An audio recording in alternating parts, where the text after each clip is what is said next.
देखें, capital market का major काम होता है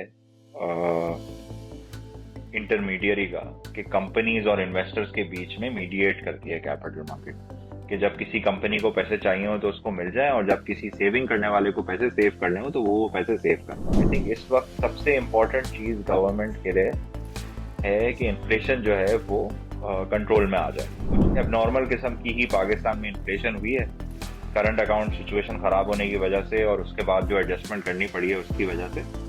तो अब यहाँ से इंटरेस्ट रेट्स भी ग्रेजुअली नीचे आना शुरू हो जाएंगे। तो जब बड़ा करंट अकाउंट डेफिसिट होता है तो उसको सही करने के लिए पहली तो रिक्वायरमेंट होती है करेंसी डिवैल्यूएशन। इस दफा वो कोई मेजर करेंसी मूवमेंट एटलीस्ट मुझे होती हुई नहीं लगती। दूसरी चीज ये है कि देखें, आईएमएफ की रिक्वायरमेंट है कि रियल इंटरेस्ट रेट जो है वो पॉजिटिव रहें। मेरे ख्याल से तो रियल इंटरेस्ट रेट इस वक्त अब करंट अकाउंट कंट्रोल में रहेगा। अगर करंट अकाउंट कंट्रोल में रहेगा तो करेंसी कंट्रोल में रहेगी, और करेंसी कंट्रोल में रहेगी तो इन्फ्लेशन ऑटोमेटिकली नीचे आएगी और इंटरेस्ट रेट भी उसके साथ नीचे आ जाएगी। लेकिन मुझे लगता है कि अब चूंकि रियल इंटरेस्ट रेट काफी पॉजिटिव हैं, तो अब यहाँ से जो है वो इंटरेस्ट रेट डिक्लाइन होना शुरू हो जाएगा मार्च से। देखिए, एक पहली चीज़ तो ये है कि मार्केट पूरी बहुत सस्ती है, और अगर इंटरेस्ट रेट नीचे आने शुरू हो जाते हैं और हालात सही रहते हैं तो ऐसा लगता है कि हर चीज़ ही बहुत सस्ती। तो देखिए, मेरा एक इकोनॉमी पे व्यू है, मैं उस व्यू के हिसाब से इन्वेस्टिंग बहुत रिस्की भी कर लूँगा। लेकिन अगर किसी को एक स्टेबल पोर्टफोलियो चाहिए और कोई 20-30 साल के लिए जो है वो इन्वेस्टिंग और बाइंग कर रहा है, तो एक डाइवर्सिफाइड पोर्टफोलियो होना चाहिए, जिसमें नॉट सेइंग कि बैंक्स नहीं होने चाहिए। उसमें कुछ बैंक्स भी होने चाहिए, उसमें कुछ सीमेंट्स भी होने चाहिए, उसमें कुछ ऑटोज भी होने चाहिए, उसमें इंटरलूप जैसे टेक्सटाइल कंपनीज भी होने चाहिए। तो एक डाइवर्सिफाइड पोर्टफोलियो होना चाहिए, उसमें फर्टिलाइजर भी होना चाहिए जिससे डिविडेंड आ जाए।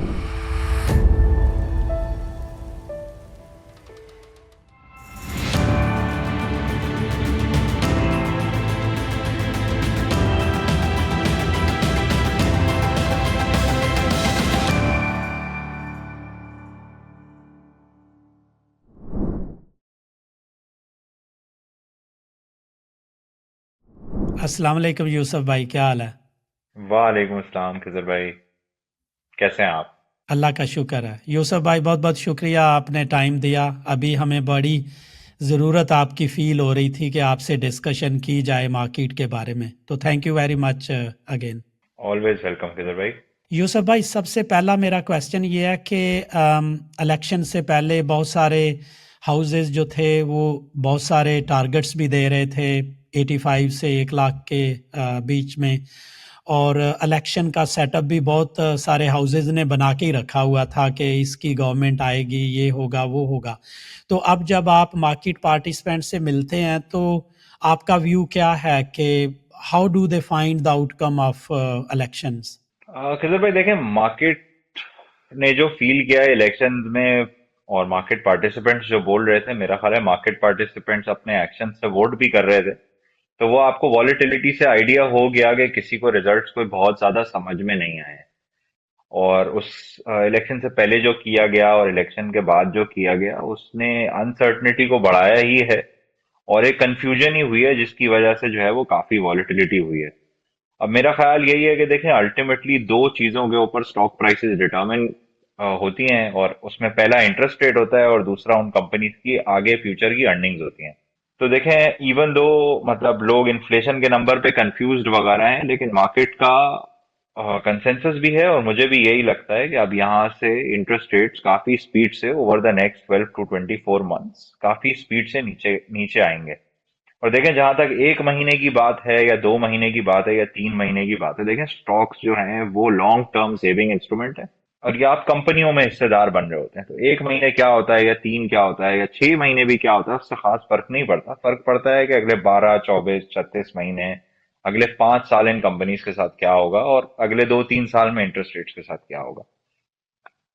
तो मेरा ख्याल है, देखें, अर्निंग्स तो काफी सॉलिड हैं और अर्निंग्स बढ़ ही रही हैं। जितना भी डॉलर में एडजस्टमेंट होनी थी, कंपनीज ने यूएस डॉलर्स में अपनी अर्निंग्स काफी हद तक एडजस्ट कर ली हैं। काफी सेक्टर्स में, कुछ सेक्टर्स हैं जिनमें जाहिर है डिमांड ना होने की वजह से वो अर्निंग्स एडजस्ट नहीं हुई हैं। तो देखें, दो चीजें होनी है over the next 2 to 5 years। एक तो यह है कि कंपनीज की अर्निंग्स रिकवर करेंगी, अगर हालात नॉर्मल रहते हैं तो कंपनीज की अर्निंग्स रिकवर करेंगी। और दूसरी चीज ये है कि देखें, कुछ एबनॉर्मल किस्म की ही पाकिस्तान में इन्फ्लेशन हुई है, करंट अकाउंट सिचुएशन खराब होने की वजह से और उसके बाद जो एडजस्टमेंट करनी पड़ी है उसकी वजह से। तो अब यहाँ से इंटरेस्ट रेट्स भी ग्रेजुअली नीचे आना शुरू हो जाएंगे। देखिए, अब कुछ लोगों का इंक्लूडिंग मेरे ख्याल ये है कि अब फॉरवर्ड जो जो रियल इंटरेस्ट रेट्स हैं वो काफी पॉजिटिव हो गए हैं और अगले 12 महीने में 22% से कम इन्फ्लेशन होगी। और सारे कुछ लोगों का ये ख्याल है कि यहाँ से बिजली गैस वगैरह की प्राइसेस बढ़ जाएंगी, तो उसकी वजह से इन्फ्लेशन बढ़ जाएगी और इंटरेस्ट रेट अभी भी नहीं गिरेंगे। मेरा ख्याल यही है कि देखें, इससे पहले भी जब बिजली की प्राइसेस बढ़ी थी और गैस की भी बढ़ी थी तो उसका एक बहुत बड़ा इम्पैक्ट आता है एग्रीगेट डिमांड के ऊपर। तो बिजली की प्राइस अभी जो बढ़ी है या गैस की प्राइस अभी जो बढ़ी है उसका इम्पैक्ट उसी तरह का है होता है इकोनॉमी के ऊपर, जैसा कोई टैक्स लगाने का या सब्सिडी हटाने का होता है ना, कि ओवरऑल डिमांड जो है वो कम हो जाती है। जैसे फर्ज करें कि अगर पूरे पाकिस्तान में हर घर का बिल गैस का 5,000 रुपये ऊपर आ जाता है तो सब लोग जो है वो किसी और चीज पे कुछ कम स्पेंडिंग करेंगे। और वो ही हुआ है। तो जब जब जेब में लोगों के पैसे कम रह गए तो उन्होंने बाकी चीजों पे कम खर्च किया, तो इम्पोर्ट बिल वैसे ही थोड़ा सा श्रिंक हो गया। और उस इम्पोर्ट बिल श्रिंक होने की वजह से आपने देखा कि करंट अकाउंट के नंबर जो है वो पॉजिटिव या कंट्रोल में काफी हद तक आ गए। सही, कहीं कहीं पे रेमिटेंसेस ना बाहर जाने की कंप्लेन्स हैं, कहीं पे डिविडेंड्स रिपैट्रिएट ना होने की कंप्लेन्स हैं।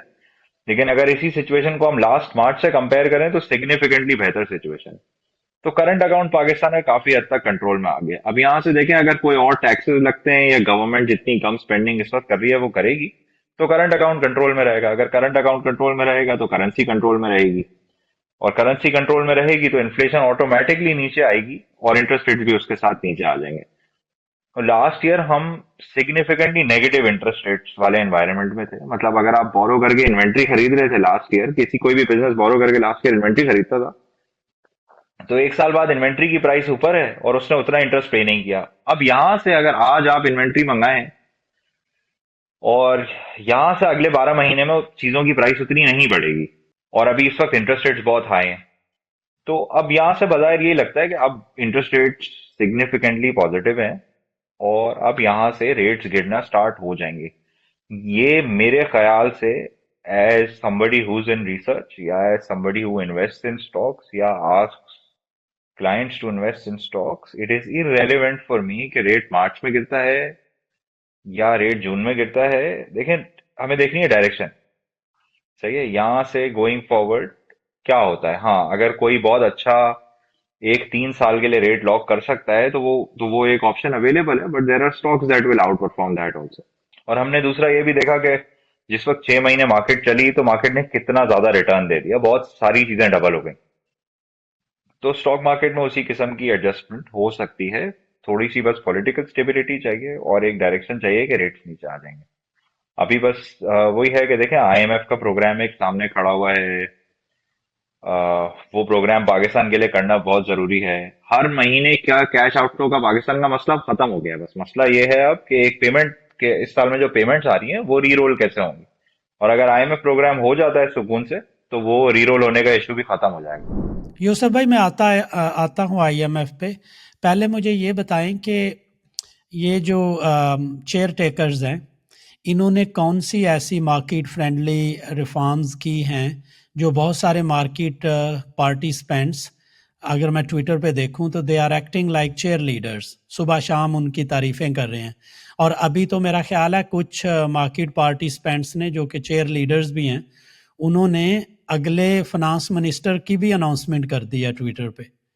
हाँ, इसी सेटअप से। तो आप कुछ गिनवा सकते हैं 2-3 जो कि मार्केट के रिलेटेड या ओवरऑल इकोनॉमिक रिफॉर्म्स कैसी की हैं इन्होंने, इंटरम जो एक सेटअप था फाइनेंस का, उन्होंने जो इतनी खुशी मनाई जा रही। देखिए, रिफॉर्म्स तो ना वो चीजें होती हैं जो आप परमानेंटली ठीक कर लें। There are a few things जो केयर टेकर गवर्नमेंट ने सही किए हैं जो for some reason political government Pakistan में नहीं कर पाती। जब वोट लेके आना ही नहीं है और जब कंधे पे ही आना है और बगैर वोट लिए आना है, तो भाई जब आप थे तो आप उस वक्त कर लेते। वोट तो आपने वैसे ही लेके नहीं जीतना है पाकिस्तान में। तो जब आपने वोट लेके नहीं जीतना है तो भाई आप पहले कर लेते, आपने इतना नुकसान क्यों किया। देखिए, there are some things that the caretaker government has done right. Definitely चीजें केयर टेकर गवर्नमेंट ने कंट्रोल की हैं। देखिए, सबसे पहले तो देख लेते हैं पाकिस्तान का फिस्कल बैलेंस। सही है कि टैक्स कितना कलेक्ट हुआ, गवर्नमेंट ने पैसे कितने खर्च किए और सूद कितना दिया। तो देखें उसमें आप देखेंगे कि आईएमएफ ने साल का टारगेट दिया था कि 400 बिलियन का प्राइमरी सरप्लस करना है। केयर टेकर गवर्नमेंट पहले 6 महीने में 1.8 ट्रिलियन का कर चुकी है। सही है, तो जितने पैसे केयर टेकर गवर्नमेंट ने कलेक्ट किए इन टैक्सेस, उससे बहुत कम पैसे खर्च किए। और उसका इम्पैक्ट ये हुआ कि नोट कम प्रिंट करने पड़े एक्सपेक्टेशन से। और उसका दूसरा इम्पैक्ट हम अब अगले 6 महीने में देखेंगे, बल्कि हमने पिछले 5 हफ्ते में भी इन्फ्लेशन के नंबर्स में वो देखा है। देखिए पहले तो चीज ये हुई कि वो constant injection of cash system में बंद हुआ, तो आपने देखा कि करेंसी कंट्रोल हो गई, रुपया कंट्रोल में है। रुपया सही है। अब वो मैं शायद आर्ग्यू करूंगा अगर 300 पे रहने देते तो अच्छा होता, एक्सपोर्ट्स बढ़ती वगैरह। बट देखिए पहला काम केयर टेकर गवर्नमेंट ने ये सही किया, जैसे हम घर के फाइनेंसेस के साथ करते हैं ना कि भाई जितनी इनकम होना उससे थोड़े से कम पैसे खर्च करो। तो पहला काम तो उन्होंने ये अच्छा किया। देखिए उसके साथ जो दूसरा बहुत अच्छा काम हुआ है वो पावर मिनिस्ट्री ने किया है कि भाई जितने की बिजली बनती है अब हम उसके आसपास आ गए हैं बेचने के। जितने की गैस हमें मिलती है हम उसके आसपास चले जाएं। तो ये दो बहुत इंपॉर्टेंट चीजें की हैं गवर्नमेंट ने इस सेंस में कि पावर जितने की आ रही है उसके आसपास चली जाए। और दूसरी चीज जो की है कि जितने पैसे गवर्नमेंट कलेक्ट करती है उससे कम पैसे खर्च हुए हैं। तो इन दोनों की वजह से इन्फ्लेशन काफी हद तक कंट्रोल में आ गई है। अच्छा देखें इन्फ्लेशन अभी वो एक टीवी प्रोग्राम पे भी जो है वो मुझसे बात करते हुए कह रहे थे कि भाई इंटरेस्ट रेट बढ़ा दिया तो रोटी तो सस्ती नहीं हुई। देखिए गवर्नमेंट का काम ही यही होता है कि जो रेट है ना जिसके ऊपर प्राइसेस बढ़ी उस रेट को स्लो करना। प्राइसेस कभी नीचे नहीं आती हैं। प्राइसेस नीचे आना प्राइसेस ऊपर जाने से ज्यादा तकलीफ दे होता है। हमने कुछ महीने देखे ये जो 300 से या 310 से जब डॉलर 280 हुआ है, तो उस 1-2 महीने में काफी बिजनेसेस काफी तकलीफ में आ गए थे, क्योंकि जिस वक्त प्राइसेस नीचे आ रही होती हैं उस वक्त लोग और सामान खरीदना बंद कर देते हैं, तो लोगों की सेल होनी बंद हो जाती है, क्योंकि सब एक्सपेक्ट कर रहे होते हैं कि अब तो प्राइसेस नीचे आएंगी तो लोग और ज्यादा सेव करना शुरू कर देते हैं। वो इकोनॉमी के लिए ज्यादा खतरनाक होता है। तो जहां तक केयर टेकर गवर्नमेंट की बात है तो देखें दो बहुत इंपॉर्टेंट अच्छी चीजें हुई हैं। एक तो ये है कि फिजिकल साइड पे कंट्रोल किया उन्होंने, स्पेंडिंग नहीं की है रिडिकुलस किस्म की।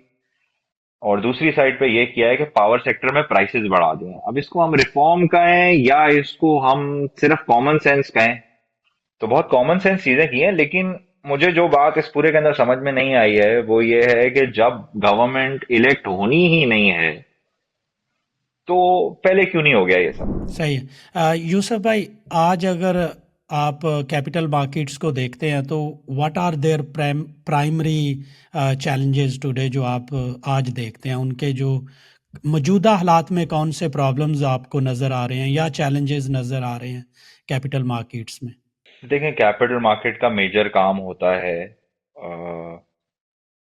इंटरमीडियरी का, कि कंपनीज और इन्वेस्टर्स के बीच में मीडिएट करती है कैपिटल मार्केट। कि जब किसी कंपनी को पैसे चाहिए हो तो उसको मिल जाए, और जब किसी सेविंग करने वाले को पैसे सेव करने हो तो वो पैसे सेव कर पाए।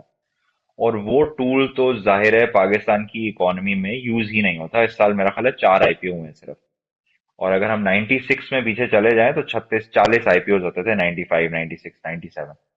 तो यहां से समझ लें कि 30 साल पहले मार्केट फंक्शनल थी, और अब मार्केट जो है वो अपना काम ही पूरा नहीं करती। देखिए स्टॉक मार्केट का काम ये थोड़ी होता है कि मैं और आप ट्रेडिंग करें। स्टॉक मार्केट का जो इकोनॉमी में फंक्शन है वो तो ये है कि किसी के पास कोई आइडिया है, वो उसने एक कंपनी बनाई, और जब उसको उस कंपनी को स्केल करना है तो उसको कैपिटल मिल जाए वो काम करने के लिए। और बहुत सारे रिस्की काम होते हैं जो अकेले इंडिविजुअल्स नहीं कर सकते, तो आप पैसे पूल करते हैं इकोनॉमी से और लोग इन्वेस्ट करते हैं और आप वो कंपनी स्टार्ट करते हैं। और आप उन कंपनीज को स्केल करते हैं, इकोनॉमी को बड़ा करते हैं, ग्रोथ करते हैं, एक्सपोर्ट करते हैं, लोगों को हायर करते हैं। तो स्टॉक मार्केट तो अपना वो फंक्शन ही नहीं पूरा कर पाती। उसकी देखें 2-3 वजूहत हैं। एक तो वजह है इकोनॉमिक इंस्टेबिलिटी, एटलीस्ट पिछले 23 साल से, 23-25 साल से, जिसके अंदर आप बार बार जो है वो करंट अकाउंट क्राइसिस आ जाते हैं, बार बार करेंसी क्राइसिस आ जाते हैं। आपने 2008 में एक करेंसी क्राइसिस देखा, फिर 2011-12 में एक तकरीबन क्राइसिस था लेकिन वो संभल गया, फिर एक 2017 में क्राइसिस आ गया, फिर कोविड हो गया, और फिर उसके फौरन बाद दोबारा एक क्राइसिस हो गया। तो देखें जब क्राइसिस पे क्राइसिस होते हैं ना खैजर भाई, तो कंपनीज बड़ी ही नहीं होती। कंपनीज भी बड़ी नहीं होती और इन्वेस्टर्स का कॉन्फिडेंस बार बार लूज हो जाता है। देखें 10-10, 20-20 साल के रनवेज चाहिए होते हैं कंपनीज को बड़ा होने के लिए, और कैपिटल मार्केट्स को भी बड़ा होने के लिए। रिटेल इन्वेस्टर आता है टॉप पे, और टॉप पे भी क्या आता है, थोड़ी सी तेजी हो जाती है, फिर रिटेल इन्वेस्टर आता है और फिर इकोनॉमी ही बैठ जाती है। तो आई थिंक कॉन्फिडेंस सबसे बड़ा मसला है, और वो कॉन्फिडेंस ना होने की वजह यही है कि हर 4-5 साल में, एक 4-5 भी नहीं, अब तो वो पीरियड और भी शॉर्ट हो गया, हर 2-4 साल में एक मेजर क्राइसिस आ जाता है जिसमें लोगों के बहुत पैसे टूट जाते हैं। देखिए, दो अलग मसले हैं ना, एक तो ये है कि एक पहला मसला ये है कि इकोनॉमी ग्रो नहीं कर रही और इनकम कम है, ये पहला मसला है। दूसरा मसला ये है कि बार बार क्राइसिस आ जाता है जिससे बहुत तकलीफ होती है और इकोनॉमी रीएडजस्ट होती है। तो मेरा ख्याल है ये दो मेजर मसले हैं इस वक्त। इकोनॉमिक ग्रोथ अलग प्रॉब्लम है और बार बार क्राइसिस होना अलग प्रॉब्लम है। तो जो पाकिस्तान में करने की जरूरत पहले है वो ये है कि बार बार क्राइसिस होना बंद हो जाए, जिसका दिल करे वो आके नोट प्रिंट ना करना शुरू हो जाए, बगैर किसी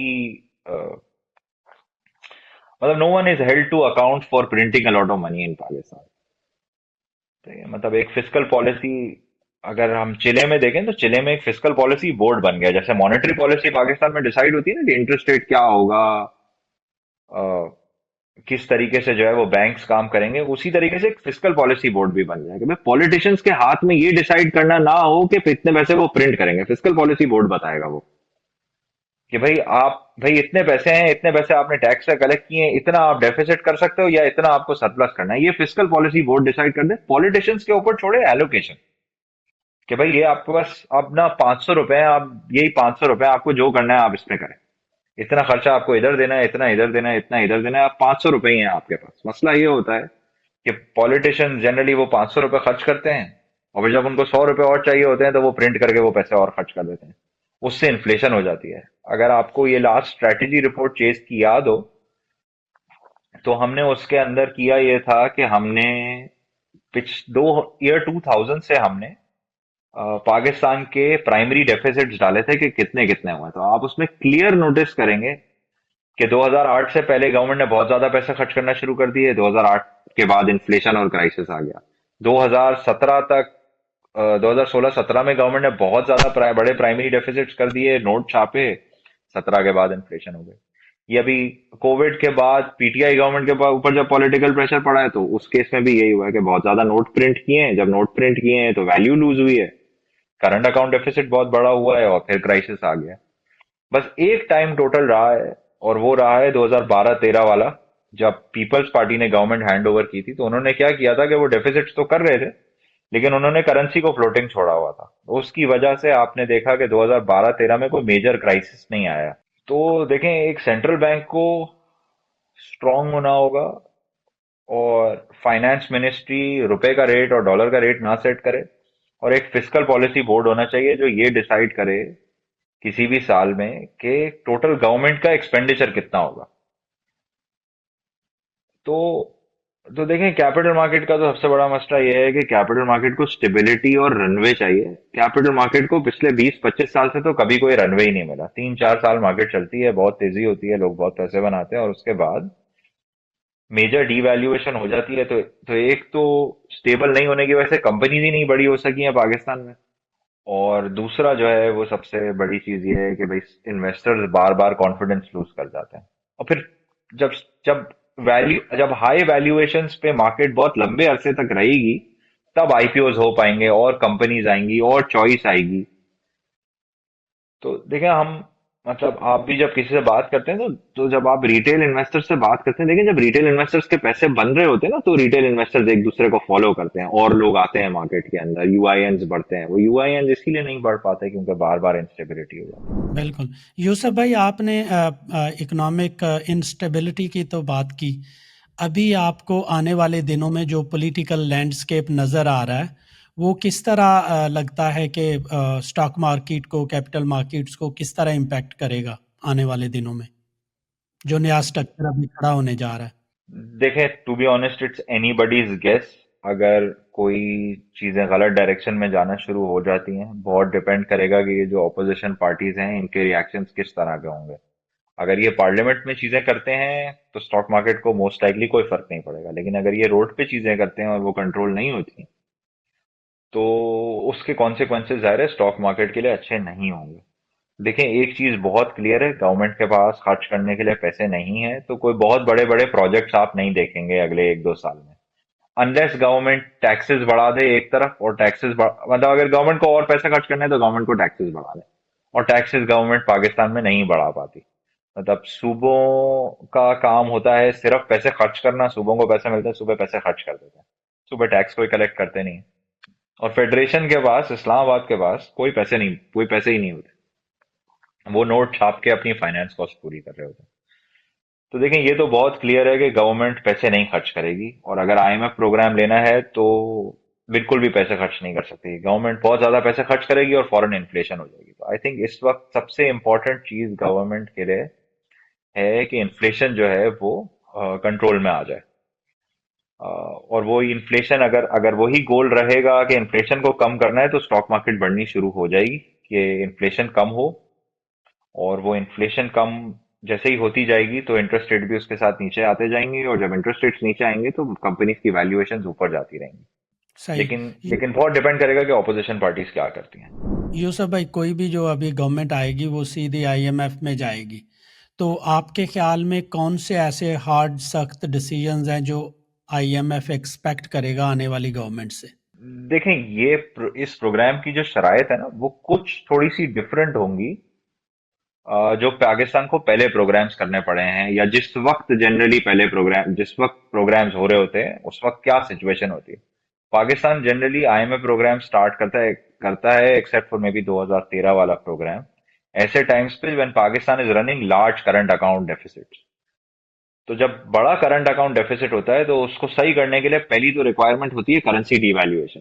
इस दफा वो कोई मेजर करेंसी मूवमेंट एटलीस्ट मुझे होती हुई नहीं लगती। देखिए, 5% या 10% की मूवमेंट पाकिस्तान के लिए इज नॉट मेजर। हम 28% इन्फ्लेशन पे खड़े में हैं, तो 5% की मूवमेंट से मोस्ट लाइकली 4% इन्फ्लेशन होगी। तो 5% की मूवमेंट से कोई फर्क नहीं पड़ता। तो इस दफा मोस्ट लाइकली, बहुत अगर होती भी है कोई करेंसी मूवमेंट, तो छोटी सी होगी। तो पहली चीज तो हम ये कर देते हैं कि इस दफा वो एक कोई सख्त काम नहीं करना होगा बहुत ज्यादा डिवैल्यूएशन का, क्योंकि जरूरत नहीं है। दूसरी चीज ये है कि देखें, आईएमएफ की रिक्वायरमेंट है कि रियल इंटरेस्ट रेट जो है वो पॉजिटिव रहें। मेरे ख्याल से तो रियल इंटरेस्ट रेट्स इस वक्त अब पॉजिटिव हैं, और स्पेशली अगर आगे डिवैल्यूएशन होती हुई नहीं लगती तो रियल इंटरेस्ट रेट्स अब पॉजिटिव हैं। तो वो भी कोई रिक्वायरमेंट नहीं होगी, वो भी आईएमएफ कहेगा कि आपका इंडिपेंडेंट सेंट्रल बैंक है और वो रेट सेट करेगा। तो देखें, ये हो गई दो मेजर चीजें। फिर ये है कि आईएमएफ जाहिर है कोशिश करेगा कि ये जो पावर सेक्टर के लॉसेज हैं इनको खत्म किया जाए। ये एक्चुअल रिफॉर्म होगा कि भाई प्राइवेटाइजेशन हो जाए और ये इन जगहों पे नुकसान होना बंद हो जाए। देखिए, गवर्नमेंट पाकिस्तानियों के टैक्स के बहुत सारे पैसे जाया करती है। ये स्टील मिल, रेलवे, पीआईए, इनका कुछ करना पड़ेगा। सही कि पीआईए के इतने लॉसेस ना हो, बेच दें। देखें, जब कंपनी प्राइवेटाइज हो जाती है ना इधर भाई, तो उसके तो गवर्नमेंट कोई भी पाकिस्तान में कोई बिजनेस कर रहा होता है ना, तो गवर्नमेंट की डील उस बिजनेस के साथ बहुत अच्छी हुई भी होती है। अगर पाकिस्तान में कोई भी बिजनेस कोई भी पैसे बनाता है ना, उसका 30% गवर्नमेंट रख लेती है। बैंक्स के केस में पिछले 2-3 साल से गवर्नमेंट 50% रख रही है। अगर बैंक लॉस करेगा तो गवर्नमेंट को कोई पैसे देने नहीं है, लेकिन कोई भी कंपनी पाकिस्तान में प्रॉफिट करेगी ना, उसका 30% तो गवर्नमेंट होती है। तो हर सक्सेसफुल कंपनी की सबसे बड़ी शेयर होल्डर तो गवर्नमेंट होती है। कि भाई अगर आप पैसे बनाओ तो 30% गवर्नमेंट को चले आएंगे, और बड़ी कंपनीज का पिछले 2 साल से जब से सुपर टैक्स लग रहा है तो 40%। तो प्राइवेटाइजेशन से तो अच्छी कोई डील है ही नहीं। आप प्राइवेटाइज करते हैं, अगर लॉस हुआ तो जो खरीदेगा उसका, और अगर प्रॉफिट हुआ तो 30% गवर्नमेंट को मिल जाएगा। तो आईएमएफ इस तरह की चीजें करवाएगा आपसे कि भाई आप ये लॉसेस बंद करो, ये जो बिल्कुल बेदर्दी से लॉसेस हो रहे होते हैं सिस्टम के अंदर, ये होना बंद हो जाए।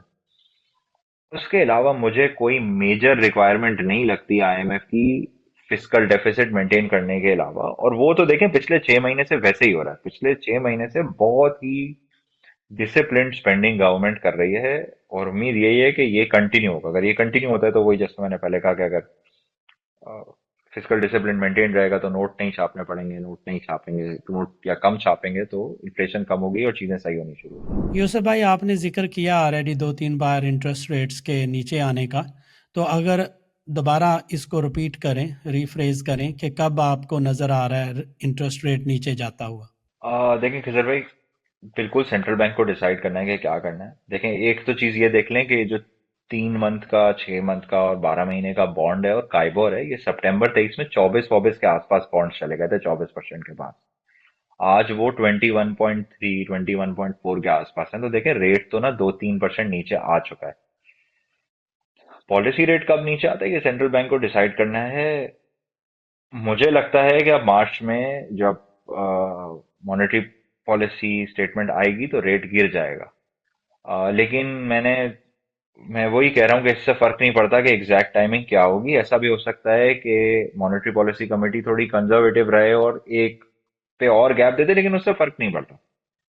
लेकिन मुझे लगता यह है कि अब क्योंकि रियल इंटरेस्ट रेट काफी पॉजिटिव हैं, तो अब यहाँ से जो है वो इंटरेस्ट रेट डिक्लाइन होना शुरू हो जाएगा मार्च से। यूसुफ भाई, अभी मैं देख रहा हूँ कि ग्लोबल मार्केट्स भी रिकवर कर रही हैं।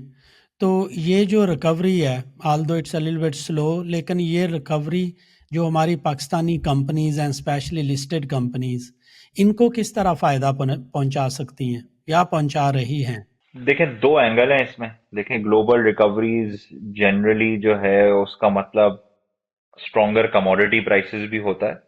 तो अगर ग्लोबल रिकवरी बहुत ज्यादा हो जाती है और कमोडिटीज की प्राइसेस बढ़नी शुरू हो जाती हैं, तो उसका एक इन्फ्लेशनरी इम्पैक्ट हो सकता है।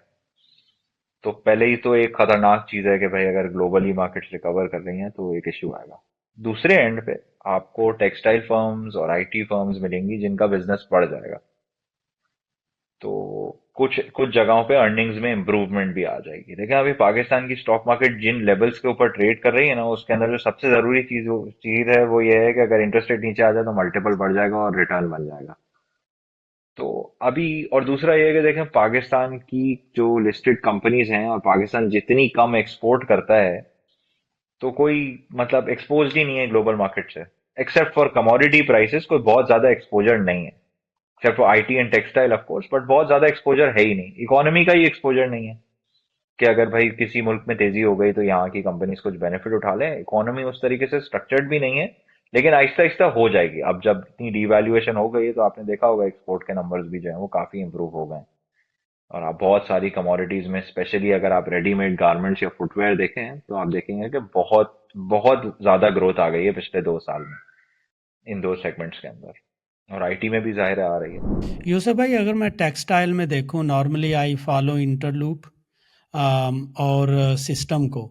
इंटरलूप ने तो बड़ी अच्छी परफॉर्मेंस शो किया अभी रिसेंटली, लेकिन अगर हम सिस्टम को देखें, उसने कोई इतना परफॉर्म नहीं किया। तो क्या वजह है इसकी डाइवर्स ट्रेंड का? देखें, इंटरलूप एक मार्केट शेयर जाहिर है कैप्चर कर रहा है और प्रोडक्ट्स में भी जा रहा है। सिस्टम्स बहुत स्पीड से बड़ी बड़ी हुई है कंपनी।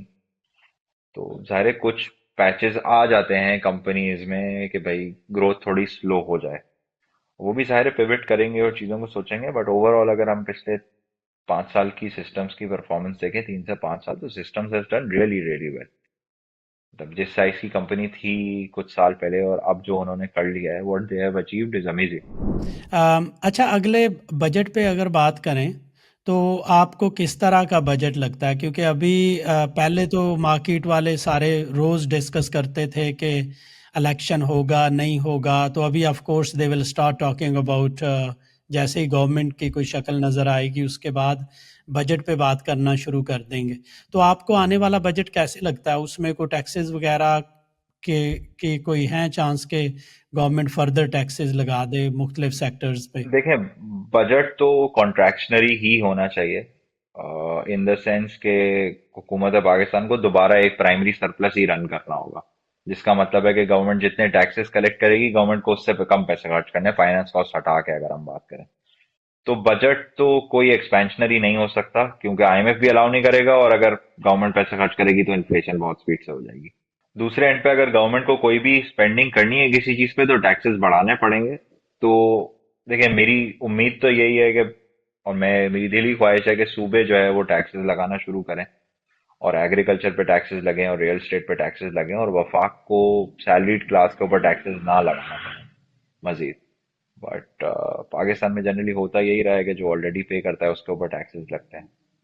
25 लाख अगर दुकानें हैं और सिर्फ 30,000 दुकानें टैक्स जिस मुल्क में देती हैं, तो ये तो एक प्रॉब्लम ही है। तो इम्पोर्टर्स और ट्रेडर्स टैक्स नहीं पे करते हैं, एग्रीकल्चर टैक्स पे नहीं करता है, एक्सपोर्टर टैक्स पे नहीं करता है, आईटी टैक्स पे नहीं करता है, तो कौन देगा टैक्स पे? मतलब हुकूमत भी तो चलानी है ना। मतलब अगर कोई दुकानदार है जिसकी दुकान के बाहर रोड है, कि दुकान के बाहर लाइट है, उस रोड की सिक्योरिटी पुलिस करती है, सही है। वो दुकानदार आर्ग्यू कर सकता है कि वो सिक्योरिटी बहुत अच्छी नहीं है, लेकिन है तो सही ना। कस्टमर तो आते हैं, जिस जिस गाड़ी में बैठ के कस्टमर आता है उसके पैसे गवर्नमेंट ने दिए हैं, दुकान के बाहर जो लाइट जल रही है उसके पैसे गवर्नमेंट ने दिए हैं, मार्केट की सिक्योरिटी जो है वो पुलिस करती है, मुल्क की सिक्योरिटी फौज करती है, लेकिन दुकानदार कहता है मैं कोई टैक्स नहीं पे करूंगा इनकम पे। तो जाहिर है वो टैक्स लगाना बहुत जरूरी है। फिर फार्मर है, फिर फार्मर है दूसरे एंड के ऊपर, जो जब अपना सामान मार्केट तक लेके आता है, और ये मैं ये नहीं कह रहा हूँ कि जिसके पास 12 एकड़ जमीन है उसके ऊपर टैक्स लगा लेंगे, जिसके पास 2000 एकड़ जमीन है उस पर तो कुछ तो टैक्स लगाए। मतलब वो जिस रोड पे अपना सामान मार्केट तक पहुंचाता है, वो रोड गवर्नमेंट ने कराची में या लाहौर में किसी से टैक्स लेके बनाई है, तब भाई अपनी अपनी रोड के तो पैसे दे दो। वो जो जो जो लाइटें जल रही हैं उस रोड पे उसके पैसे दे दो। जो फर्टिलाइजर की सब्सिडी मिलती है उसके पैसे दे दो। जो जो सीड पे और सब्सिडी मिलती है उस पे पैसे दे दो। तो बड़े फार्मर्स पे और शॉपकीपर्स पे और इन सेगमेंट्स पे टैक्स लगाना जरूरी है। अगर अभी कोई कोई लगते हुए मुझे नहीं लग रहा कि होगा, but that is what is needed. Yusuf भाई, मैं पूछना चाह रहा था, ये जो हमारे 400 दिन वाले हैं, 400 दिन वाली टीम जो कि ट्विटर पे बोल रही है 400 डेज ऑफ परफॉर्मेंस, इन्होंने आने के टाइम बड़ा मतलब किया था शोर के अब टैक्स लगेगा, सबको टैक्स देना पड़ेगा कामी खान साहब के थ्रू। मुझे लगता था शायद ये करियाने वालों पे, छोटी दुकानों पे टैक्स नए लगा दें।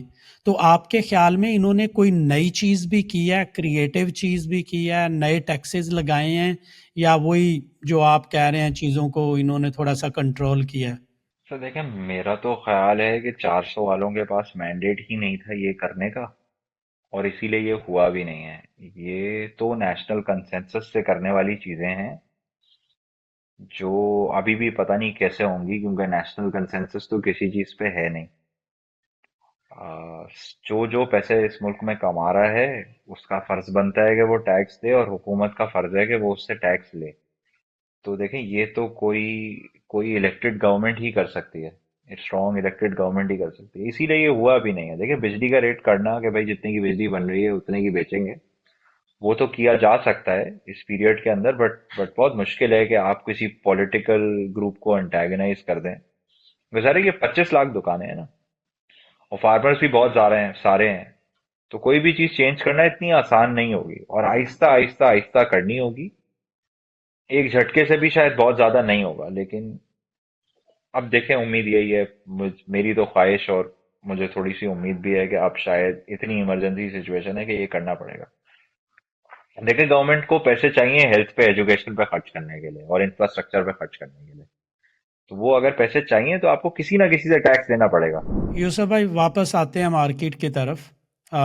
अभी आपको कौन से जो सेक्टर हैं मार्केट के वो आउट परफॉर्म करते नज़र आते हैं, और कौन से अंडर परफॉर्म करते नज़र आ रहे हैं आने वाले दिनों में? सर देखें, एक पहली चीज तो ये है कि मार्केट पूरी बहुत सस्ती है, और अगर इंटरेस्ट रेट्स नीचे आने शुरू हो जाते हैं और हालात सही रहते हैं तो ऐसा लगता है कि हर चीज ही बहुत बढ़ जाएगी। अब हम ये देख लेते हैं कि बहुत ज्यादा डिप्रेस्ड वैल्यूएशंस कहाँ पे हैं। और बहुत ज्यादा डिप्रेस्ड वैल्यूएशंस देखें उन सेक्टर्स में है जहां काम बंद हो गया था। तो उसमें एक तो ऑटोज है, दूसरा ऑटो पार्ट्स है, जहां काम बंद हो गया था। इसकी इसी तरह की स्टोरी की एक झलक आपको पिछले कुछ महीनों में एयरलिंक में नजर आई है, कि भाई एक फैक्ट्री ही बंद हो गई थी और वो बहुत जल्दी उन्होंने वॉल्यूम रिकवर कर लिया। तो उन्होंने बहुत जल्दी रिकवर कर लिया वॉल्यूम, तो 18 रुपए का स्टॉक जो है वो 60-70 रुपए भी हो गया। यही इसी तरह की चीज ओवर द नेक्स्ट 2-3 इयर्स आपको ऑटोज और ऑटो पार्ट्स में नजर आ सकती है, कि जैसे वॉल्यूम्स रिकवर करेंगे। अब जाहिर है इसके ऊपर बहुत सारे लोगों का इमीडिएट रिएक्शन ये होता है कि नहीं, इंटरेस्ट रेट तो अभी नहीं गिरेंगे और क्या होगा। लेकिन देखिए, आप स्टॉक्स लेते हैं 2-3-5 साल के लिए, तो आपको, और फिर दूसरा आपने देखा कि अभी साजगार में भी क्या हुआ है ना, साजगार भी बहुत स्पीड से बढ़ गया। अब यही चीज जो है वो दूसरी ऑटो कंपनीज में और ऑटो पार्ट्स कंपनीज में ग्रेजुअली हो सकती है। तो over the next 2 to 5 years ऐसा लगता है कि इस एंड पे कुछ हो सकता है। दूसरे एंड पे आप देखेंगे कि सीमेंट डिमांड बढ़ सकती है, सीमेंट में मार्जिन भी सही है, और अभी आप देखें तो बहुत अच्छे रिजल्ट्स भी आ रहे हैं क्योंकि कोल प्राइस भी काफी नीचे आ गई है, तो वो सेक्टर भी बहुत सस्ता है कि despite low demand that sector जो है वो काफी अच्छा कर रहा है। तीसरा देखें, banks will probably continue to do well, लेकिन अब शायद अर्निंग्स ग्रोथ उस तरीके से नहीं आएगी क्योंकि आप जब इंटरेस्ट रेट्स गिरने शुरू होंगे तो मार्जिन गिरेंगे। लेकिन अब बैंक्स का साइज इतना बड़ा हो गया है ये पिछले कुछ सालों की प्रॉफिटेबिलिटी के बाद कि अर्निंग्स शायद डिक्लाइन ना हो, अर्निंग्स शायद फ्लैट आती रहे, तो अच्छी परफॉर्मेंस आ जाएगी। और फिर जो है वो ज़ाहिर है ऑयल एंड गैस वगैरह है, मैं पर्सनली अवॉइड करता हूँ गवर्नमेंट से लिंक हुए हुए सेक्टर्स, क्योंकि बिल्कुल कुछ नहीं पता होता कब क्या करेंगे।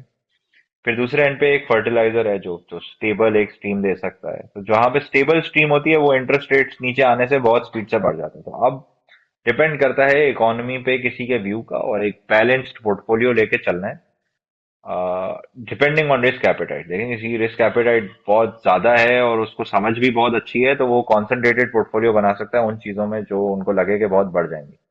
बाकी सबके लिए बहुत बेहतर होता है कि वो डाइवर्सिफाइड एक पोर्टफोलियो बना दें। फिर अभी हमने एक छोटा सा नोट लिखा था जिसमें हमने कहा था कि सिंपल रखे हैं अपनी इन्वेस्टिंग को, SHIMPLE। तो हम वही कह रहे थे कि आप सिस्टम्स ले लें, आप आपको ले लें, आप इंटरलूप ले लें, और आप हमने 6-7 स्टॉक्स बता दिए उसके अंदर कि ये जो है लकी ले लें, जो है मीज़ान बैंक ले लें, और पाकिस्तान ऑयल फीड्स ले लें, और तो हमने एक लिस्ट बना दी थी 6-7 स्टॉक्स की, जिसको हमने लेबल कर दिया था कि ये सिंपल जो है वो स्टाइल ऑफ इन्वेस्टिंग रखें। यूसुफ भाई, आप ऑटो सेक्टर की बात कर रहे थे तो उसमें सुजुकी का क्या बना है? अगर मैं अभी नया इन्वेस्टर हूँ, अभी मैंने इन्वेस्ट करना है, पहले नहीं किया हुआ था, तो सुजुकी तो बहुत ऊपर चला गया था और उसके बाद साजगार भी बढ़ता ही जा रहा है। तो अभी ऑटो सेक्टर में कौन सी अपॉर्चुनिटीज आपको नजर आती हैं? देखें, जो जो एक इंटरेस्टिंग रह गया है जिसमें थोड़ी सी श्योरिटी है उनके आगे गाड़ियां जो कंपनी बेच लेगी, मुझे लगता है वो इंडस है। और जैसे ही वॉल्यूम्स इंप्रूव होंगे तो Indus seems like a relatively safer bet. साजगार बहुत स्पीड से बहुत बढ़ गया है, और सुजुकी में तो देखें बायबैक हो गया, वो डीलिस्ट हो रहा है ना। तो यहाँ पे तो इस पे बेट लेना कि वो नहीं, वो डीलिस्ट नहीं होगा और ऊपर बिकेगा और जो शेयर होल्डर्स हैं वो मैनेजमेंट के साथ कुछ कर लेंगे, आई थिंक वो बेट रिटेल इन्वेस्टर्स को नहीं लेनी चाहिए। और उस रिस्क का फायदा नहीं है, मार्केट में बहुत सारी चीजें अवेलेबल हैं, तो उस रिस्क का फायदा नहीं है। जो एक और चीज मुझे बहुत ज्यादा समझ में आ रही है, क्योंकि मेरा ओपिनियन है कि इंटरेस्ट रेट्स नीचे आ जाएंगे, वो एक कंपनी है जनरल टायर। जनरल टायर में अगर आप पिछले क्वार्टर का रिजल्ट देखें तो आपको नजर आएगा कि वो 500 550 मिलियन की ऑपरेटिंग अर्निंग्स है, और नीचे 400 450 मिलियन रुपए की फाइनेंस कॉस्ट है। तो कंपनी पैसे अच्छे कमा रही है, लेकिन सारे पैसे फाइनेंस कॉस्ट में चले जाते हैं। तो जैसे ही इंटरेस्ट रेट्स डिक्लाइन होंगे तो दो चीजें होंगी, एक तो इंटरेस्ट रेट्स डिक्लाइन होंगे तो एक डायरेक्ट इम्पैक्ट आएगा कि फाइनेंस कॉस्ट कम हो जाएगी। दूसरा जो इम्पैक्ट आएगा वो आएगा कि जैसे जैसे ऑटो सेल्स बढ़ेंगी तो वो ऑटो सेल्स बढ़ने के साथ जनरल टायर की भी सेल्स बढ़ जाएंगी, और इकोनॉमी जैसे इंप्रूव करेगी तो रिप्लेसमेंट शेयर भी बढ़ जाएगी। तो आपको ये भी समझ में शायद आएगा, फिर स्पेल भी समझ में आएगा शायद। तो देर आर कंपनीज अवेलेबल, ज़ाहिर है सबको अपनी रिस्क एपेटाइट के हिसाब से और उनका जो इकोनॉमी पे ओपिनियन बन रहा है उसके हिसाब से देख के चीजें करनी चाहिए। मेरा बस ख्याल ये है कि इंटरेस्ट रेट्स साल 2 साल में बहुत नीचे आ जाएंगे। जब वो बहुत नीचे आ जाएंगे तो ये जनरल टायर टाइप कंपनीज या auto companies will start performing really well. और अभी इस वक्त स्टॉक सस्ते हैं, उस वक्त वो स्टॉक्स महंगे होंगे। तो वेट करना कि नहीं चीज हो जाएगी तो फिर मैं स्टॉक लूंगा, तो जनरली स्टॉक्स उन प्राइसेस पे रहते नहीं है, कोई आगे ले लेता है और प्राइस बढ़ जाती है। यूसुफ भाई, सीमेंट सेक्टर को आप काफ़ी कवर करते हैं, तो सीमेंट सेक्टर में कौन सी अपॉर्चुनिटीज हो सकती हैं? देखें, सीमेंट में इस वक्त बहुत सीधी सीधी कुछ बेट्स हैं। एक मेपल लीफ सीमेंट है जो बधाई लग रहा है कि आराम से 8 रुपए पर शेयर कर लेगा। जिस वक्त 8 to 8 टाइम्स का मल्टीपल हो जाता है इन स्टॉक्स का, तो 64 होना कोई बहुत बड़ा प्रॉब्लम नहीं है। फिर इसके बाद देखें डिमांड भी बढ़ रही है, कोल प्राइसेस का भी इम्पैक्ट आएगा। पाइनियर ने आज बहुत ही अमेजिंग रिजल्ट अनाउंस किया है। तो ये पाइनियर की क्वार्टर की 7 रुपए अर्निंग आ गई है। पाइनियर ने पे आउट भी करना शुरू कर दिया, पाइनियर ने अभी आज 5 रुपए पे आउट भी कर दिया। That also looks interesting. फौजी में एक कन्वर्टेबल डेट का प्रॉब्लम है, बट फौजी ऑल्सो लुक्स गुड। फिर अगर किसी को बहुत एडवेंचर करना है तो वो गरीबवाल सीमेंट भी देख सकता है। तो अगर किसी को एडवेंचर करना है तो वो गरीबवाल सीमेंट भी देख सकता है। तो उसके अंदर उस कंपनी में एक कूलर है जो ऑनलाइन आना है सितंबर में। कंपनी एक सोलर पावर का प्रोजेक्ट लगा रही है। कूलर से कोई उनकी जो किलो कैलोरी की रिक्वायरमेंट होती है वो 775 से 750 हो जाएगी, तो कोई 300 मिलियन का उससे फर्क पड़ जाएगा। फिर कोई 12% कैपेसिटी बढ़ जाएगी तो उसका एक काफी बड़ा इम्पैक्ट आ जाएगा। फिर जो सोलर लग रहा है वो 12 मेगावाट का है, तो वो कोई 18 मिलियन यूनिट बिजली बना लेगा, तो आपको 40 रुपए के हिसाब से लगा लें, तो दो ठीक ठाक इम्पैक्ट वाले प्रोजेक्ट्स आ रहे हैं उस कंपनी के अंदर भी। बट ये वही है, जाहिर है दीज आर इलिक्विड कंपनीज जो जो उन इन्वेस्टर्स को लेने चाहिए जो एक्चुअली कंपनीज को समझ सके। जैसे मैंने जनरल टायर भी कहा, it's it's not something that everyone should add to the portfolio. What everyone should do is very simple, जो हमने रिपोर्ट में जो है वो मेंशन किया है। बट ज़ाहिर है अगर आप डिटेल में जाके स्टॉक पिकिंग करेंगे तो आपको कुछ कंपनीज जो बहुत मशहूर कंपनीज नहीं है उनमें से भी छोटी छोटी चीजें जो है वो मिल जाएंगी। सही। और बैंकिंग सेक्टर को किस तरह देख रहे हैं? कोई टैक्सेस का चांस है नए बजट में? क्योंकि बैंकिंग में ये एक फियर भी रहता है फर्दर टैक्सेस का, इनकी प्रॉफिटेबिलिटी की वजह तो देखिए, अगर बैंक्स के ऊपर टैक्सेस लगाए मजीद तो मेरा ख्याल है बहुत ज्यादती होगी। बैंक्स के लिए जरूरी है वो ये पैसे इस वक्त बनाना, क्योंकि इन्फ्लेशन बहुत हुई है। तो जब इन्फ्लेशन होती है और आपने लेंड किए में फर्ज करें पैसे 20% पे और इन्फ्लेशन 30% हो गई, तो पैसे तो आपको वापस एक्चुअली कम मिले, तो बड़ी ज्यादती होगी। बट लगता यही है कि जैसे जैसे रेट्स नीचे आएंगे तो बैंक्स की अर्निंग जिस तरीके से ग्रो कर रही हैं वो ग्रो करना बंद हो जाएंगी। कुछ एनालिस्ट को शायद लगता है कि अर्निंग शायद थोड़ी डिक्लाइन भी कर जाए, लेकिन इंटरेस्ट रेट्स आराम आराम से ही नीचे आते हैं, तो ऐसा होता है कि अर्निंग जो है वो सस्टेन कर जाए, बुक्स बड़ी हो जाए और अर्निंग सस्टेन कर जाए एक लेवल पे बैंक्स में आके। आपका फेवरेट कौन है? शिल्पा? बट बट कुछ some banks have done really well and compared to others. Yusuf भाई, मैं पूछ रहा था कि बैंक्स में आपका फेवरेट बैंक कौन सा है? मिजान है, वो भी सिंपल वाली आपकी जो टर्मिनोलॉजी है? देखिए सिंपल में तो, देखो हाँ सिंपल में तो देखें मीज़ान है। बाकी देखें यूबीएल देखा जा सकता है डिविडेंड्स के लिए। अगर एडवेंचर किसी को करना है तो फिर बैंक इस्लामी देखा जा सकता है, क्योंकि बैंक इस्लामी भी काफी स्पीड से ग्रो कर रहा है और बहुत ज्यादा महंगा भी नहीं है, बट अभी रैली भी काफी कर गया है। तो वो यही है, देखें बैंक्स में ना अब हम बैंक्स में अर्निंग्स बढ़ चुकी हैं, सबको पता है बैंक्स की अर्निंग्स आ रही हैं, तो सेक्टर्स वो वाले देखने चाहिए। जैसे मैं ऑटो पार्ट्स में कह रहा हूँ ना, ऑटो पार्ट्स बड़ा अनलव्ड, ऑटोज और ऑटो पार्ट्स बड़ा अनलव्ड सेक्टर है इस वक्त। ऑटो शायद नहीं, but parts is a very unloved sector, कि भाई गाड़ियां तो बिक ही नहीं रही, तो वहां पे आपको वैल्यूएशन सस्ती मिलने का थोड़ा सा ज्यादा चांस मिल जाता है। ऑटो में आपने एच कार का जिक्र नहीं किया। और आप इसको मिल्लत वगैरह को कवर करते हैं ऑटो में? सर मिल्लत वगैरह मैंने टू बी ऑनेस्ट इतना डिटेल में कभी भी नहीं देखा है। मिल्लत मुझे फॉर सम रीजन हमेशा महंगा लगता है और फिर बढ़ जाता है। तो तो देखें, एच कार मैंने मेंशन इसलिए नहीं किया है क्योंकि एच कार ना has always been a very model driven company. जब कोई अच्छी सिविक या जो अच्छी सिटी लॉन्च कर देते हैं वो उस वक्त उनकी सेल्स हो जाती हैं। बट इंडस और पार्क सुजुकी ना कॉन्स्टेंटली गाड़ियां बेचते हैं। और साजगार भी जो कर रहा है, साजगार अभी एक टैंक इंट्रोड्यूस कर रहे हैं, वो जाहिर है अभी तो सीबीयू लॉन्च करेंगे और उसके बाद जो है वो प्रोबेबली एसकेडी में मंगा के यहाँ पे असेंबल करेंगे, तो वो उसकी भी प्राइस नीचे लाएंगे। तो वहां पे ना एक इनिशिएटिव नजर आ रहा है कि भाई हम नई गाड़ियां लॉन्च करेंगे और हम नए सेगमेंट्स में आएंगे। होंडा दो ही तरह की गाड़ियां बनाता है और पता नहीं है कि जो है वो मतलब how will they deal with the new competitors ना। तो मैं बहुत क्लियर नहीं हूँ कि होंडा किस तरीके से और किस सेगमेंट में गाड़ियां बेचेगा। देखिए करोड़ रुपए की सिविक बेचना तो इस वक्त थोड़ा सा मुश्किल है, तो मैं बहुत क्लियर नहीं हूँ, इसलिए मैं नहीं कह सकता कि क्या होगा। नॉट सेइंग कि होंडा पैसे नहीं कमाएगा, आई एम जस्ट सेइंग कि I am confused about how they will sell cars. Yusuf भाई, जस्ट टू कंक्लूड, आप इन्वेस्टमेंट एडवाइस क्या देंगे if I have to invest now? आपने बता दिया सिमट आपका फेवरेट है, ऑटो आपका फेवरेट है, आपको लगता है बैंक्स ने काफ़ी ऑलरेडी परफॉर्मेंस दे दी है, तो वेयर शुड आई इन्वेस्ट? अगर कुछ अच्छे स्टॉक्स कंपनीज बता दें तो। फिर भाई देखें, इन्वेस्ट कहाँ करना चाहिए is going to depend on every investor's personal circumstances. सही है, for some people like me जिनको रिस्क लेना बहुत पसंद होता है, तो वो तो देखें मेरा एक इकोनॉमी पे व्यू है, मैं उस व्यू के हिसाब से इन्वेस्टिंग बहुत रिस्की भी कर लूंगा। लेकिन अगर किसी को एक स्टेबल पोर्टफोलियो चाहिए और कोई 20-30 साल के लिए जो है वो इन्वेस्टिंग और बाइंग कर रहा है, तो एक डाइवर्सिफाइड पोर्टफोलियो होना चाहिए जिसमें नॉट सेइंग कि बैंक्स नहीं होने चाहिए, उसमें कुछ बैंक्स भी होने चाहिए, उसमें कुछ सीमेंट्स भी होने चाहिए, उसमें कुछ ऑटोज भी होने चाहिए। उसमें इंटरलूप जैसे टेक्सटाइल कंपनीज भी होने चाहिए। तो एक डाइवर्सिफाइड पोर्टफोलियो होना चाहिए, उसमें फर्टिलाइजर भी होना चाहिए जिससे डिविडेंड आ जाए कि भाई अगर इकोनॉमी खराब होती है तो फर्टिलाइजर और बैंक्स एटलीस्ट डिविडेंड दे देंगे। अगर इकोनॉमी तेज हो जाती है तो ये ऑटो पार्ट सीमेंट बढ़ जाएंगे बहुत स्पीड से। तो पोर्टफोलियो डाइवर्सिफाइड होने के बहुत सारे फायदे होते हैं। तो देखें इस वक्त है मार्केट सस्ती, and most likely once rates decline तो सारी चीजें बढ़ जाएंगी।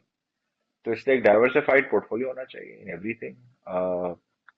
हम लोग फ्रॉम टाइम टू टाइम है रिपोर्ट्स भी करते रहते हैं, चीजें भी मेंशन करते रहते हैं, बट सबको करना यही चाहिए कि किसी को 10-20 साल के लिए पैसे जमा करने हैं, हर महीने एक छोटी अमाउंट इन्वेस्ट करते रहें करते रहें करते रहें, एंड पोर्टफोलियोज देखते ही देखते बहुत बड़े हो जाते हैं। तब आपकी जो भी इनकम है आप पहले उसमें से पैसे सेव कर लें और उसके बाद आप पैसे खर्च करना शुरू करें। That's how saving is done. और अब जो है वो चेस की ऐप के साथ भी देखें बहुत आसान हो गया है स्टॉक्स खरीदना बेचना। आपको कोई कोई ह्यूमन इन्वॉल्वमेंट की जरूरत नहीं होती है, आप पैसे ट्रांसफर करते हैं अकाउंट में और आप शेयर्स बाय कर लेते हैं और सेल कर लेते हैं। तो इट्स वेरी वेरी सिंपल ना। रोज आपको ट्रैक होके आपके पोर्टफोलियो की अपडेट भी आ जाती है कि आपके पास ये रखा हुआ है। और एसईसीपी ने अब उसको इतना सेफ भी कर दिया है कि आपके नाम के शेयर्स आपके ही नाम पे ट्रांसफर हो सकते हैं, तो शेयर्स आपके कहीं जा भी नहीं सकते। फिर आपके पास सीडीसी में ट्रांसफर करने का ऑप्शन भी होता है। तो देखें अब ये ना तो सबको ना हर महीने कुछ अमाउंट सेव कर करके और स्टॉक्स में डालते जाना चाहिए। और वो जाहिर है आपकी एज पे, आपकी सरकमस्टांसेस पे, आपकी कितनी इनकम है, आपकी कितनी रिस्पॉन्सिबिलिटीज हैं घर की, वो सब के ऊपर डिपेंड करेगा कि आप कितने पैसे और किस तरह की इन्वेस्टमेंट स्ट्रेटेजी यूज करते हैं। और जाहिर है फिर पढ़ते रहना या किसी किसी एडवाइजर्स की सुनते रहना बहुत जरूरी होता है, और खुद समझना कि आप क्या ले रहे हो। लोग मेरा ख्याल है फोन लेने पे जो है वो ज्यादा रिसर्च करते हैं, और जो स्टॉक्स लेते हैं उन पे बहुत कम रिसर्च करते हैं। और बस क्योंकि वो जो है वो फलानी पॉडकास्ट पे किसी ने कह दिया था या दोस्त ने लिया था तो मैंने ले लिया। फोन तो नहीं लेते आप इस तरह, फोन पे तो आप बहुत रिसर्च करते हो। तो आप थोड़ा देख लो कंपनी क्या करती है, कितने की मिल रही है, कितने पैसे कमाती है। और कोई रॉकेट साइंस देखें, ये कोई हम भी जो करते हैं ना, ये कोई रॉकेट साइंस काम नहीं है। अब ये जो मैंने आपको आज की पॉडकास्ट में जो जनरल टायर वाली चीज बोली है, अच्छा देखें बहुत सारे लोग डिसएग्री भी करेंगे, which is why the stock is trading where it's trading. But एक सिंपल सा एनालिसिस है ना, एक कंपनी की 500 मिलियन रुपए की आज ऑपरेटिंग अर्निंग्स है।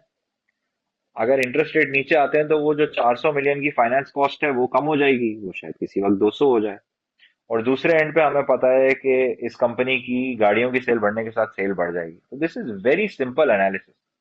फिर मैं देख रहा हूँ कि ये कंपनी आज पूरी कितने की मिल रही है। मैंने एक नंबर देख लिया कि 2017 में ये कंपनी इन डॉलर टर्म्स कितने की मिल रही थी। ये कंपनी का हिस्टोरिकली मल्टीपल क्या ट्रेड करता है, मतलब मल्टीपल ट्रेड करने से मेरा मतलब है कि भाई अगर अगर ये आज 10 टाइम्स अर्निंग्स पे फॉर एग्जांपल कोई कंपनी, तो ये भाई पहले 5 पे ट्रेड करती थी, पहले 20 पे ट्रेड करती थी, कितने पे ट्रेड करती थी। This data is easy to find. आपको स्टॉक प्राइसेस भी ऑनलाइन मिल जाती हैं, आपको कंपनीज की एनुअल रिपोर्ट्स भी ऑनलाइन मिल जाती हैं। अगर किसी को कोई चीज नहीं मिल रही है तो वो चेस की रिसर्च टीम को कांटेक्ट कर ले, हम आपको डेटा प्रोवाइड कर देंगे। But it's very easy to analyse companies, and जब मार्केट सस्ती होती है तो it's not very difficult to pick and find companies to buy. I think the key just is to stay diversified enough and take उतना ही risk जितना आप बर्दाश्त कर सकते हैं। यूसुफ भाई एंड पे अगर एक्सप्लेन कर दें ये सिंपल वाली टर्मिनोलॉजी, मे बी सम लोगों के लिए जो पैसिव इन्वेस्टर हैं उनके लिए ज़्यादा रिसर्च करने की ज़रूरत भी ना रहे, we just buy those stocks. तो अगर इसकी फिलॉसफी वगैरह एक्सप्लेन कर दें। देखें ये 6-7 बड़ी कंपनीज हैं जो डिविडेंड्स भी पे आउट करती हैं और बड़ी हैं तो स्टेबल हैं और काफी अरसे से ग्रो भी करती जा रही हैं। तो एस जो है वो सिस्टम्स लिमिटेड है जो एक आईटी कंपनी है। फिर एच है जो हब हब पावर कंपनी है, it is one of the largest power producers in Pakistan. I जो है वो इंटरलूप है। Interloop is one of the world's leading sock manufacturers, जो पाकिस्तानी कंपनी है, and it has done phenomenally well and has great management team. फिर Meezan Bank है, M. Mizan Bank is Pakistan's premier Islamic bank and they have also done phenomenally well and अब बड़ा बड़ा stable business बन गया है। फिर पी से पाकिस्तान ऑयल फील्ड्स है। Pakistan oil fields constantly dividends pay करता रहता है।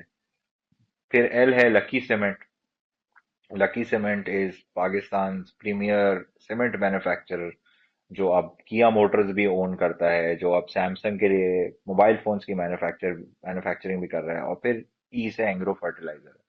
एंग्रो फर्टिलाइजर भी कॉन्स्टेंटली डिविडेंड दे रहा होता है। तो अगर किसी को एक पैसिव पोर्टफोलियो बनाना है ऑफ लार्ज कंपनीज जिनमें रिलेटिवली कम रिस्क है, देखिए रिस्क हर चीज में होता है, you never know what's going to happen in any business going forward, but I think this is diversified enough. अगर आप हर महीने एक एक स्टॉक 1,000 शेयर या 500 शेयर ऐड करना चाहें, तो एक एक महीने आपकी सेविंग से आपने फर्ज करें सिस्टम्स ले लिया, अगले महीने आपने इंटरलूप ले लिया, उसके बाद आपने मीजान ले लिया, फिर आपने पाकिस्तान ऑयल फील्ड ले लिया, but the key is to save every month, save some money every month and put it in the stock market when valuations are low, और 3-5 साल में ये पोर्टफोलियो बहुत बड़े हो जाएंगे। यूसुफ भाई, ये जो सिंपल वाली कंपनीज हैं, इनमें से राइट नाउ कौन सी हैं जो अच्छी वैल्यूएशन पे हैं, उनको बाय किया जा सकता है? If I can not buy all, at least few जो आप कहते हैं कि now is the right time to go for those, वो कौन सी होंगी? देखें ये हमने लिस्ट बनाई ही ये सोच के थी कि all of these companies are reasonably valued. सही है। एंड अगर आप एक महीने एक ले लें और दूसरे महीने आप दूसरी ले लें, तीसरे महीने आप तीसरी ले लें, देखिए इन्वेस्टिंग तो लॉन्ग टर्म प्रोसेस है ना। कल तो पैसे बनाने नहीं है, ये तो लोग रिटायरमेंट के लिए सेव करने के लिए पैसे बनाते हैं, या किसी बच्चे की एजुकेशन के लिए आप पैसे आज डालते हो कि भाई मैंने 10 साल बाद ये करना है, या आपकी फैमिली के प्लान्स होते हैं तो आप बोलते हो भाई 10 साल बाद मुझे ये पैसे चाहिए होंगे, तो मैं कुछ पैसे ये काम कर लेता हूँ और कुछ पैसों से मैं स्टॉक्स ले लेता हूँ। एंड आई थिंक इस वक्त मार्केट सस्ती है, तो अगर मुल्क सीधा होना शुरू हो जाता है, जो कि मुझे लगता है और मेरी ख्वाहिश और दुआ है कि मुल्क में भी चीजें सही हो जाए, तो स्टॉक काफी बढ़ जाएंगे। यूसुफ भाई, ये आप कब तक प्लान करते हैं इसको रिवाइज करेंगे? अगर मैं इन स्टॉक्स को लेता हूं तो आपका क्या व्यू था कि these are good for next 5 year, 3 year, 10 year? What was on your mind? मेरा मेरा ख्याल ये है कि the stocks are good for the next 3 to 5 years। हम इन स्टॉक्स का एक इंडेक्स भी लॉन्च कर रहे हैं, जिसमें कमेंट्स में अगर हमें कोई बताना चाहे कि इसका क्या नाम होना चाहिए, कि इसका क्या मैग्निफिसेंट पाकिस्तान मैग्निफिसेंट 7 नाम ही रखे हैं, या सिंपल इंडेक्स नाम रखे हैं, या किसी के दिमाग में कोई भी आइडिया है, लेकिन हम करना यही चाह रहे हैं कि हम प्रमोट करना चाह रहे हैं कि लोग स्टॉक्स को देखें, मार्केट को देखें, जनरली देखें। जब कोई छोटा इन्वेस्टर होता है और कोई रिटेल ऑनलाइन अकाउंट खोलता है, तो वो कोई बहुत ज्यादा रेवेन्यू जनरेट करने वाला क्लाइंट नहीं होता, लेकिन ये एक्सरसाइज स्टॉक मार्केट की अवेयरनेस के लिए ज्यादा है। और ये जो हम सेशंस भी कर रहे हैं, ये ज्यादा स्टॉक मार्केट में लोगों की अवेयरनेस के लिए है, इसका कोई मॉनेटरी फायदा मुझे या आपको या चेस सिक्योरिटीज को नहीं है। तो हम ये इसलिए कर रहे हैं ताकि अवेयरनेस बढ़े, लोग देखना शुरू करें, किसी का कोई फायदा हो जाए, कोई सेव करना शुरू कर दे, और आहिस्ता आहिस्ता जो है वो कैपिटल मार्केट की डेवलपमेंट में हम अपना एक छोटा सा रोल प्ले करें। यूसुफ भाई, ये जो आप इंडेक्स की बात करें, चेस सिक्योरिटी इसका इंडेक्स बनाएगी, इसको लिस्ट भी करवाएंगे पीएसएक्स पे, या? सर लिस्ट वगैरह तो देखें, सर देखें, ये तो सब आगे की चीजें। हम तो अभी एक इंडेक्स बना रहे हैं जिसमें हम एक अजम्पशन ले लेते हैं कि जिस डेट पे ये रिपोर्ट पब्लिश हुई, उस डेट पे अगर आपने 10,000 रुपए इक्वल वेट्स में इस इन स्टॉक्स में डाले, तो वो आज कितने हो गए, और उसका एक ऐसी 100 से कंपैरिजन बना देंगे। एक्सीलेंट। और क्योंकि this has a ring to it, तो मुझे लगता है इसको लोग देखेंगे और इंटरेस्ट देंगे और देखेंगे कि क्या होता है, तो उससे एक स्टॉक मार्केट में इंटरेस्ट आएगा, तो इसलिए जो है हमारा ये करने का प्लान हो रहा है। नहीं, ये और आप, मेरा ख्याल है, जब आपके पास चेस की चीजें आती हैं, तो कुछ दिनों में आप देखेंगे कि ये आपके पास एक एक्स्ट्रा एक चीज आनी शुरू हो जाएगी। ये एक्सीलेंट कंपनीज हैं ऑनेस्टली। इसमें मेरे ख्याल है 80% तक जो कंपनीज हैं उनमें मेरी होल्डिंग है। तो मेरे ख्याल है जो बाकी 20% है उनका भी मैं प्लानिंग, उनकी भी करता हूँ प्लानिंग। देखें देखें, और इसके अंदर जाहिर है स्टॉक्स ऐड हो सकते हैं सबकी रिस्क एपेटाइट वगैरह के हिसाब से, बट हमें लगता है these are large safe stable company. बिल्कुल। एंड देखें, to be honest, no business is very safe, which is why you have to diversify, which is why you shouldn't buy stocks for just one company. नहीं, मेरे ख्याल है number of companies जो इसमें आपने रखी हैं वो those are enough, and Reasonable है। जी जी, I think those are reasonable number of companies. Yusuf भाई, थैंक यू वेरी मच, बहुत बहुत शुक्रिया, आपने टाइम दिया। सर ऑलवेज वेलकम, आप जब बुलाएंगे हम आ जाएंगे।